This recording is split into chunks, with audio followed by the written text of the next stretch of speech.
टमाटर हर घर में इस्तेमाल होने वाली सब्ज़ी है, हर खाने में इस्तेमाल होती है, लेकिन साथ ही इसके कई तिब्बी फ़वाइद भी हैं।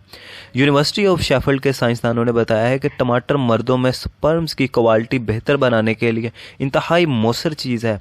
इसे खुराक का बाकायदा हिस्सा बनाने से स्पर्म्स का मेयार 50% से ज़ायद बेहतर हो जाता है।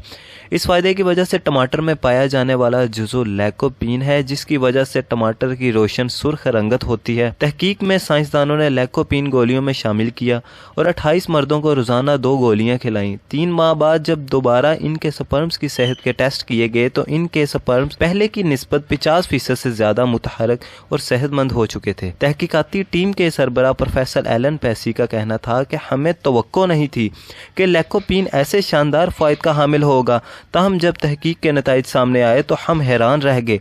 इतनी तेज़ी से अदवायात भी स्पर्म्स का म्यार बेहतर नहीं करती जितनी जल्दी लैकोपीन की हामिल गोलियों से हो गया था। उम्मीद करता हूँ आपको हमारी वीडियो पसंद आई होगी। ऐसी मज़ीद वीडियो देखने के लिए हमारे चैनल को सब्सक्राइब करें, लाइक करें और ज़्यादा से ज़्यादा शेयर करें। इसी के साथ अपने मेज़बान वकार यूनुस को दीजिए इजाज़त। अल्लाह हाफ़िज़।